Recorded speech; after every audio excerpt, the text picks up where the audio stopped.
In this video, we're going to go over organic nomenclature, and the word nomenclature just means a naming system. So these notes are really just about how we name organic compounds. Now, on your periodic table on the back, there should be a section about naming, and there are specific prefixes for carbons. So when we name an organic compound, we're going to find the longest carbon chain, and we're going to use these prefixes to tell you how many carbons are in the longest carbon chain. So 1, the prefix for 1 carbon is meth. For 2, it is eth. For 3, it is prop. And for 4, it is bute. And then at 5, it goes to pent. 6 is hex. 7 is hept. 8 is oct. 9 is non. And then 10 is dec.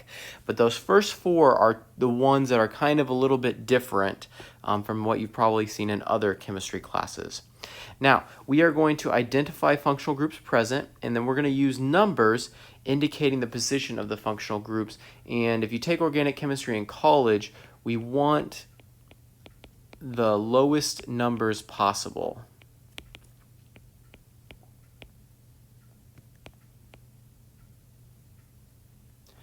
Now, that's not always possible to have different ways to do it, and we'll see, but we're going to strive to get the lowest numbers possible.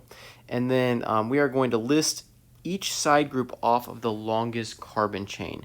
We're going to use numbers to, again, indicate the position of these side groups. So, some of the side groups that we could see are halogens, where if we have a fluorine group, it's fluoro. For chlorine, it is chloro. For bromine, it is bromo. And then iodine's always a little bit weird, but that is iodo.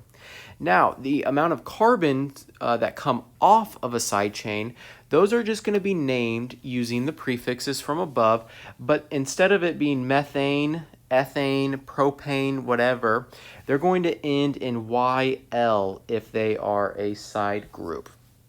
Additionally, there are some special organic compounds or side chains that have special names. So if you have 3 carbons coming off, that's a propyl group, but if it's attached to your chain through the second carbon, that's going to be called an isopropyl group. This 6-membered ring you will start to see very often. This is a benzene group, but because it's coming off of a side chain, this is going to be called a benzyl group. A sec-butyl group is a butyl group that is attached off of the second carbon. So think about the name sec-butyl as the second carbon it is attached to, and it's a butyl group. And then a tert-butyl group is one where it looks like 1 carbon and then 3 methyl groups are coming off of there. Okay, and those are on the back of your formula sheet, and those just take some time to get used to. So now, when you name your side chains, not the main chain, but the side chain, the prefixes are going to be a little bit different. So there's no prefix for 1. The prefix for 2 is di, and then 3 is tri, and then 4 is tetra, 5 is penta, and so on and so forth. So let's go ahead and practice some of these. We're going to jump around because I don't have time to do them all. And then we're going to go from structure to formula here, and then we'll do some formulas, structure to name, and then we'll do some name to the structure. So what you first want to do is identify your longest chain, and oftentimes that will just be if you zigzag right there. Now, I have 1, 2, 3, 4, 5, 6. We know that all single bonds, if we're all single bonds, we're going to end in ane. And if we have a double bond, we are going to end in ene. And then if we have a triple bond, we are going to end in ine. Okay, so that's from previous notes, but that's going to be important here. So here's what we have going on. Is I have 1, 2, 3, 4, 5, 6. So this is hex for the longest chain. And then it's hexane. Now, you might say, oh, there's a group coming off at number 4 and at number 5, so I might do something there. But what would probably be better is to get these numbers to be a little bit lower. Instead of 4 and 5, I can number it this way. And so at group number 2 and group number 3, we get the same compound, and those are methyl groups. So this is 2,3-methylhexane is what you might call it, but if we have multiple of the same side chains, we need to use a prefix. So this is 2,3-dimethylhexane.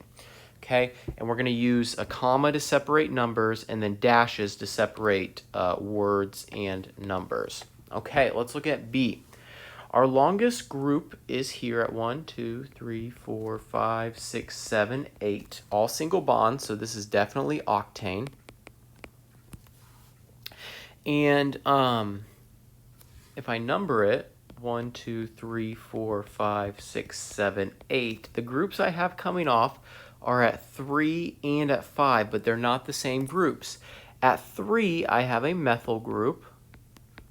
And at 5, I have 2 carbons coming off, so that would be an ethyl group. So this would be called 3-methyl, 5-ethyl octane. Okay. Now, let me look at C. 1, 2, 3, 4, 5, 6. 1, 2, 3, 4, 5, 6. Okay, C we could name a lot of different ways. So, if you name it like this, where this is the longest chain that I'm marking, that is hexane. And off of carbon number 3, this group is called an isopropyl group. So this would be 3-isopropyl hexane. Now, that's a good name. In red, I'm going to name it another way.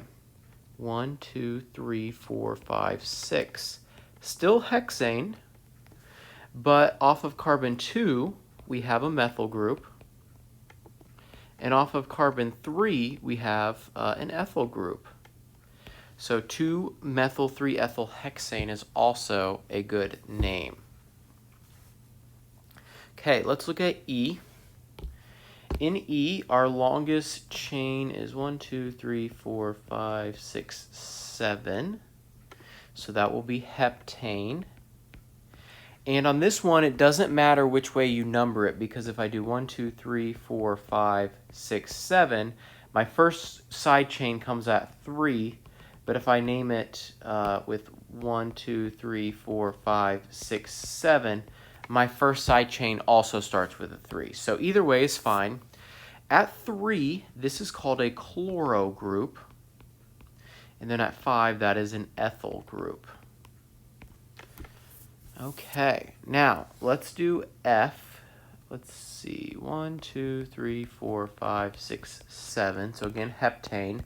Now watch how crazy it can get, because I've got 1, 2, 3, 4, 5, 6, 7. I've got 2, 2, 4, 5 tetramethyl. That's very weird. You might be saying, but why do we need to do tetra and the numbers? The numbers tell you where the group is specifically, or maybe I should say what carbon the group is located on.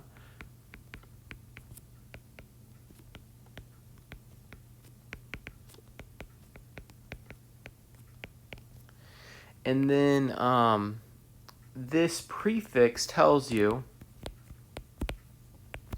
how many of that group we have total. Okay, and you'll always feel, even I feel to this day, that they're a little bit redundant, but that's just the method. Now, we're going to do G and H and see how they're different. So, when you have a ring structure,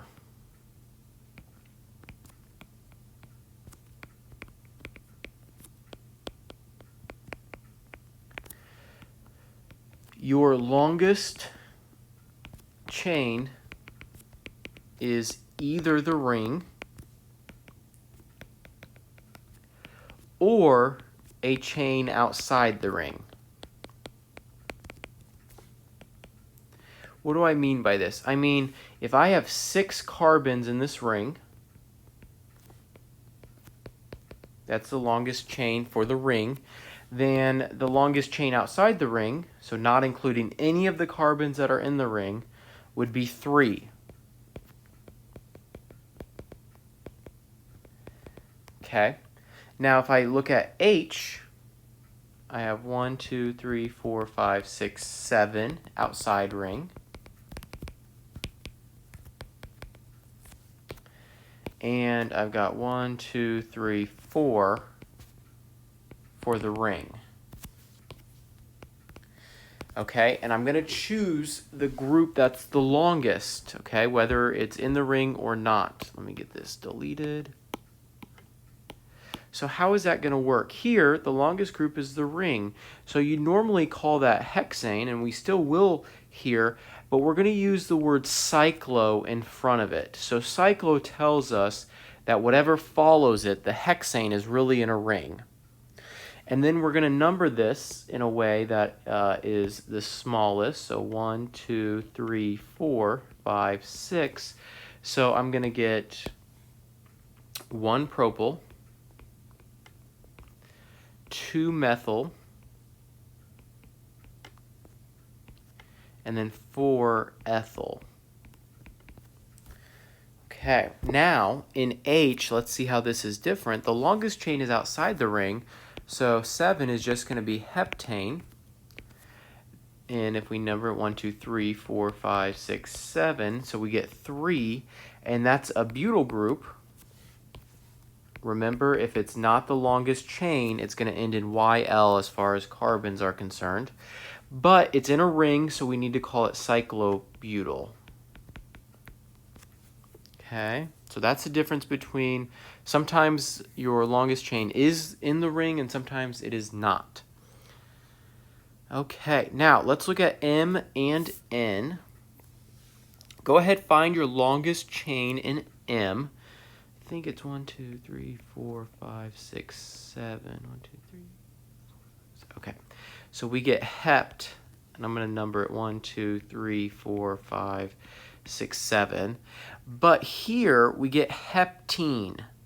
Okay, so this needs to be heptene, and we can name it 2-heptene or hept2-ene. And this 2 tells you where the double bond starts. Okay, because that gives us the lowest number. And then now we'll have 4, 5, 6 trimethyl here.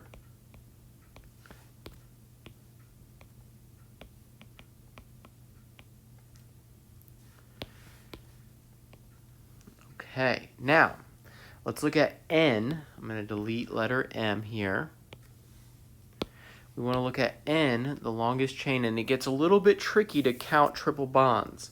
So there are 1, 2, 3, 4 carbons so far, 5, 6, 7. This again will be hept, but this is going to be heptyne. And if we number it 1, 2, 3, 4, 5, 6, 7, that'll be on the second carbon that it starts. So we could also call this hept2-ine if you wanted. Both are common. And then we have 6,6-dimethyl.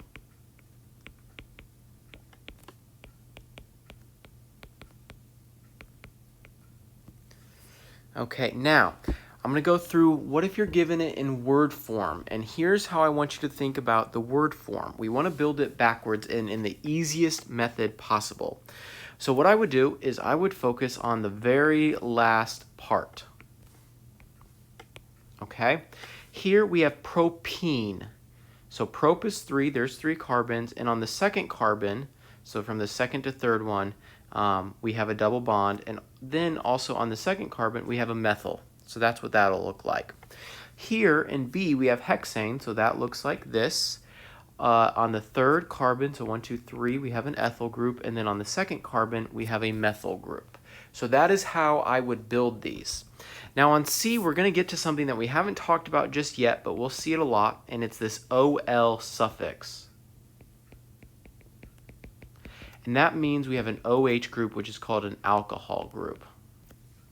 So we have pent, 1, 2, 3, 4, 5, and off the second one, we have an OH group. So it looks something like that. You can put the lone pairs on there. Here we have bute, 1, 2, 3, 4, and off the third one, we have a chlorine group. I'm going to jump around here. On F, we have cycloheptane. So again, this is a little bit tricky to draw. I think I've done it. 1, 2, 3, 4, 5, 6, 7.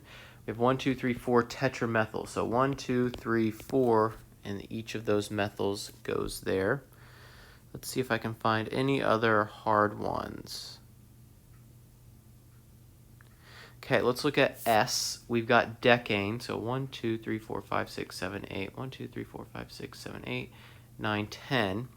Off of the third carbon, and the thing that's nice when you're doing words into structure is you get to pick which one is the third carbon. So I'm just going to always go in the order that, like this, because that's just going to be easier for me. So on the third carbon, there's an ethyl. 3, 4, 5, 6. On the sixth carbon, there's an isopropyl that looks like this.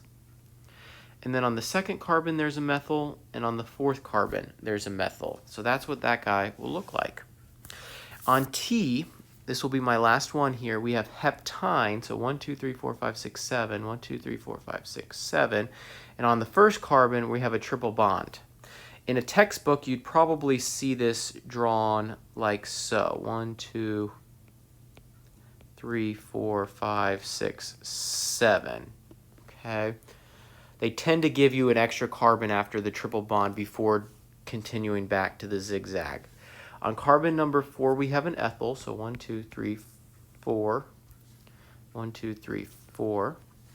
On carbon number 5, we have a methyl. On carbon number 3, we have a propyl. And those are kind of getting a little bit close, but that's what that would look like. Either of those would be fine.